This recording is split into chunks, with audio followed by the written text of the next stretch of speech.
पे आपका स्वागत है। मैं हरजिंदर सिंह।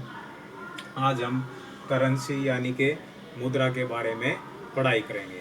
बच्चों, आप सभी ने देखा होगा कि आपके घर में इस तरीके से सभी के घर में नोट होते हैं।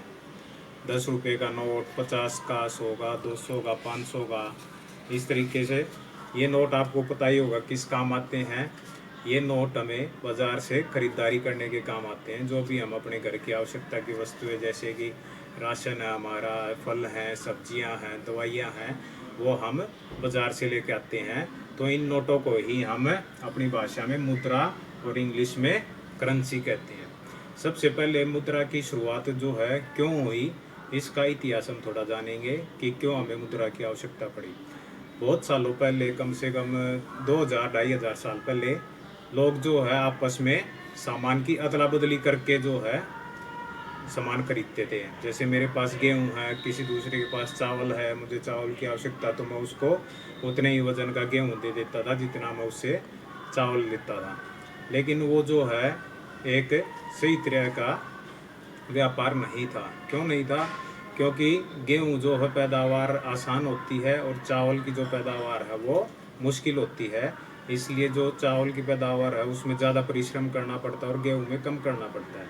तो जो है लेकिन बदला बदली में दोनों बराबर होते थे। तो इसलिए जो है वो चावल वाला जो किसान होता था वो घाटे में रहता था। इसलिए इक्वल रखने के लिए, बराबर रखने के लिए हमें मुद्रा की आवश्यकता पड़ी कि हम बजाय सामान दे करके पैसों से उस सामान को हम खरीद सकें।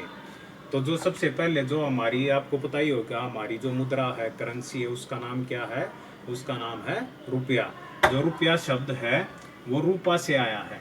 रूपा का जो अर्थ होता है हिंदी में वो होता है चांदी। यानी कि चांदी आपको पता ही होगा, हम सभी पहनते हैं घर में, हमारी मम्मी पहनती है, उंगलियों में अंगूठी बनती है चांदी की। तो जो चांदी से जो सबसे पहला बनाया गया था रुपया, उसका नाम रुपया रख दिया गया। और वो किसने बनाया था? वो बनाया था शेरशाह सूरी राजा हुआ था एक, 1540 से 45 के बीच में। उसने जो है रुपया जो है बनाया था। इन सालों के बीच में उसने चांदी का सिक्का जारी किया था जिसका उसने नाम रखा था रुपया। उसने 1 रुपया जो था, एक चांदी का जो सिक्का था, उसको 16 आनों 64 पैसों और 192 पाई में बांट दिया था। इसको बांटा क्यों गया था? इसको बांटने का जो कारण था वो ये था कि जैसे मान लो उस टाइम पे 1 रुपया में 5 किलो चावल आते थे और मेरे को खरीदना है 1 किलो चावल, तो मैं उसको 1 रुपया थोड़ी दे के आऊँगा, उसको तो मैं कम दे के आऊँगा। इसलिए 1 रुपये के हिस्से कर दिए। किसी को कम सामान लेना हो तो वो आने दे दे या पैसे दे दे या पाई में जो है उसका भुगतान कर दे सामान का, और वो अपना सामान ले करके आ सके। फिर आगे जाके जब हमारा देश आज़ाद हो गया, तो हमारे देश आज़ाद होने के बाद जो हमारे रुपए का सिस्टम था, हमारी सरकार ने उसको चेंज किया और दशमलव प्रणाली लेकर के आए। दशमलव प्रणाली में क्या किया गया?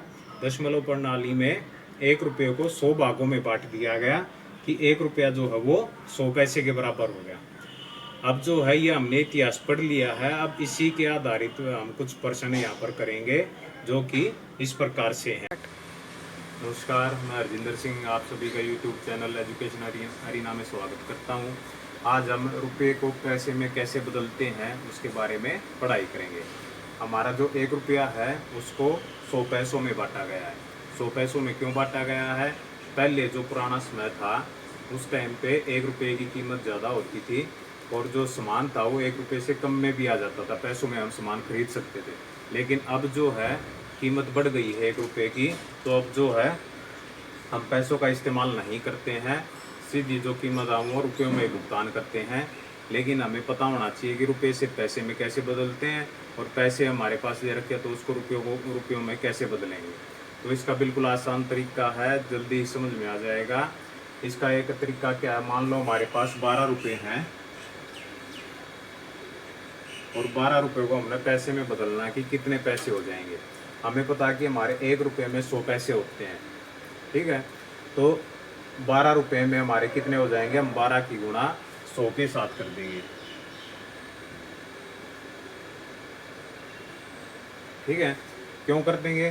क्योंकि हमें पता है कि 1 रुपये में 100 पैसे, तो 2 रुपये में 200 पैसे, 3 रुपये में 300 पैसे। इस तरीके से हम जोड़ जोड़ के भी कर सकते हैं।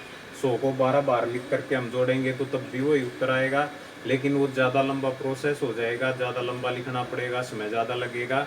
उसका एक छोटा तरीका क्या है कि हम जितने भी हमारे पास रुपए दे रखे हैं उसकी हम गुणा 100 के साथ कर देते हैं, क्योंकि 1 रुपये में 100 पैसे होते हैं। तो अब हम 100 की और 12 की गुणा करेंगे, तो इसमें जो हम 0 की 2 के साथ गुणा करेंगे तो हमें पता है कि 0 की जिसके साथ गुणा करते हैं वो 0 ही हो जाता है। ठीक है, तो 0 और 2 की गुणा करी 0 हो गया, 0 और 1 की गुणा करी तो ये भी 0 हो गया। ठीक है, अभी यहाँ पर एक काटा, फिर दोबारा से 0 की 2 से गुणा करेंगे तो 0 दूनी 0, और 0 की 1 से गुणा करी तो ये भी 0। अब हमने 0 की 2 गुणा कर दी 12 के साथ, बच गया हमारे पास 1। तो 1 की गुणा हम 2 के साथ करेंगे, 1 दूनी 2, 1 की गुणा 1 के साथ 1 1 कम 1। अब इन जितने भी हमारे पास संख्या आ गई इन सभी को हम आपस में जोड़ देंगे। 0 का 0, 0 0 0, 0 और 2 को हमने जोड़ा तो 2, और 1 का 1, तो हमारा उत्तर आ गया 1200 पैसे, या फिर हम इसको 1200 पैसे भी कह सकते हैं। अगर इसको हमने दूसरे तरीके से करना होता, जोड़ जोड़ के 12 को हम 100 को 12 बार लिखते तो 100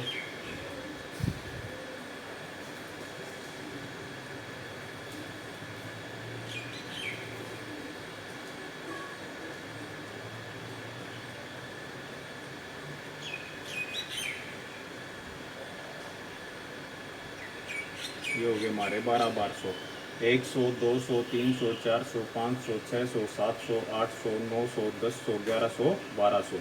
तो इनको हम आपस में जोड़ेंगे तो जितनी भी जीरो है वो तो आपस में जीरो ही रहेगी, कितनी बार जोड़ लो जीरो को, ये भी जीरो है ये भी जीरो ही रहेगी। और अब हम एक को जोड़ेंगे, 1 2 3 4 5 6 7 8 9 10 11 12। तो ये अब तब भी हमारा उत्तर यही आया जो हमारा यहाँ पर था, यहाँ पर भी हमारा ये 1200 पैसे बन गया। लेकिन इसमें हमें लिखने में ज़्यादा टाइम लगा, 100 को हमने 12 बार लिखा, और यहाँ पर हमने सीधा 12 और 100 की गुणा कर दी तो हमारा उत्तर सीधा आ गया। ये हो गया हमारा रुपये से पैसे में बदलना। अब हमारा जो दूसरा वो है कि पैसे से रुपये में कैसे बदले, तो अभी हमने जो है 12 रुपये थे हमारे पास, उसको हमने पैसों में बदला तो हमारे पास संख्या आ गई थी 1200 पैसे। अब हम सीखेंगे कि पैसों को वापस रुपये में कैसे बदला जाए, उसका भी बहुत ही आसान तरीका है। उसका तरीका क्या है कि हमारे पास जितने भी पैसे दे रखे हैं उसको हम यहाँ लिख लेंगे और उसको हम भाग कर देंगे। भाग किससे करेंगे, जो हमारे पास 1 रुपये में जितने पैसे होते हैं उससे। 1 रुपये में हमारे पास 100 पैसे होते हैं तो हम उसको 100 से भाग कर देंगे। तो भाग करने का नियम क्या होता है कि हम जो बाहर वाली संख्या है उसका पहाड़ा लेंगे अंदर वाली संख्या तक। ठीक है, तो हम पहाड़ा लेते हैं, पहले 100 का पहाड़ा लेंगे तो 100 एकम 100, 100 दूनी 200, तो 200 तो 120 से बड़ा हो गया, तो हमने 100 एकम पे जाना, 100 एकम 100। इसको हम यहाँ घटा देंगे, 0 में से 0 गई 0, 2 में से 0 गए 2, ये 20 आ गया। ऊपर हमारे पास एक 0 और बच गई, उसको हम नीचे ले आएंगे। ठीक है, अब फिर से 100 का पहाड़ा लेंगे जब तक 200 ना आ जाए, तो 100 एकम 100, 100 दूनी 200, तो 2 पे हमारा जो है वो 200 आ गया।